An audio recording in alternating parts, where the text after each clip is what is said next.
یہ ایک ایسے ظالم کی کہانی ہے جس نے اپنی زندگی غرور، دولت اور بے رحمی سے گزاری، لیکن ایک لمحے میں سب کچھ بدل گیا۔ یزید رکاشی بیان کرتے ہیں کہ بنی اسرائیل کے اس سخت دل اور بے رحم ظالم کی زندگی کا ایک ایسا لمحہ آیا جب دنیا کی طاقت، دولت، شان و شوکت اور تکبر سب خاک میں مل گئے۔ وہ اپنے محل نما گھر میں تھا، دنیا کی رنگینیوں میں ڈوبا ہوا، غرور سے بھرپور۔ اس کے چہرے پر وہی تکبر جھلک رہا تھا جو سالوں سے مظلوموں پر ظلم کر کے پیدا ہوا تھا۔ اس کی بیوی اس کے ساتھ تھی اور وہ خالی دل سے روزمرہ کی باتوں میں مصروف تھا کہ اچانک اس کے دروازے سے ایک اجنبی شخص اندر داخل ہوا۔ ظالم کی آنکھوں میں غصے کی چنگاریاں بھڑک اٹھیں۔ وہ جھپٹا، چیخ کر کہا، تو کون ہے اور میرے گھر میں آنے کی جرت کیسے کی؟ مگر وہ اجنبی پرسکون، بے خوف، نہایت پراسرار انداز میں بولا، مجھے اس گھر کے مالک نے بلایا ہے۔ میں وہ ہوں جسے کوئی دربان روک نہیں سکتا، نہ کسی بادشاہ سے ملنے کے لیے اجازت کی ضرورت ہے۔ میں کسی ظالم کے ظلم سے نہیں ڈرتا اور نہ ہی کسی متکبر کی طاقت مجھے روک سکتی ہے۔ یہ الفاظ سن کر ظالم کے جسم میں لرزہ طاری ہو گیا، اس کے چہرے کا رنگ زرد پڑ گیا، ٹانگیں کانپنے لگیں اور وہ زمین پر گر پڑا۔ اس کے تکبر کا بت چکنا چور ہو گیا۔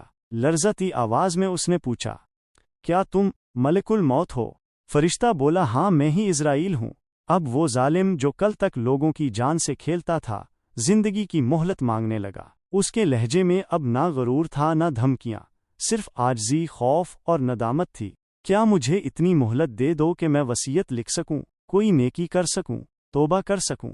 فرشتہ نے نہایت سنجیدگی اور سختی سے جواب دیا، نہیں، تمہارا وقت ختم ہو چکا ہے، سانسوں کی گنتی مکمل ہو گئی ہے، اب نہ ایک پل کی مہلت باقی ہے، نہ کوئی نیکی کا موقع۔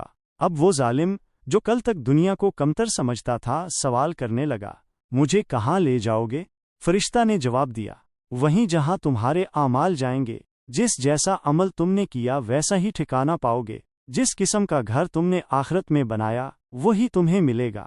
ظالم نے روتے ہوئے کہا، میں نے تو نیک اعمال نہیں کیے، نہ ہی کوئی اچھا گھر بنایا۔ فرشتہ نے سنجیدہ لہجے میں کہا، پھر تیرا انجام وہ آگ جو کھال تک کھینچ لے گی، وہ آگ جو خود ہی ایسے لوگوں کو بلاتی ہے جنہوں نے دنیا میں حق سے منہ موڑا اور بے پرواہ بنے رہے۔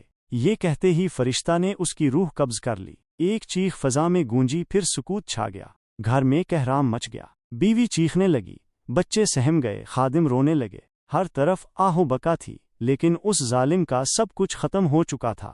یزید رکاشی کہتے ہیں، اگر لوگوں کو یہ معلوم ہو جائے کہ مرنے کے فوراً بعد میت پر کیا گزر رہی ہے تو وہ اس کے مرنے پر نہیں بلکہ اس حال پر زیادہ روئیں جو قبر میں اس پر بیت رہی ہے۔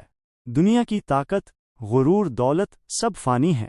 ہمیشہ یاد رکھو، موت نہ وقت دیکھتی ہے، نہ طاقت، نہ جوانی، نہ مقام۔ اعمال ہی ہمارے اصل ساتھی ہیں۔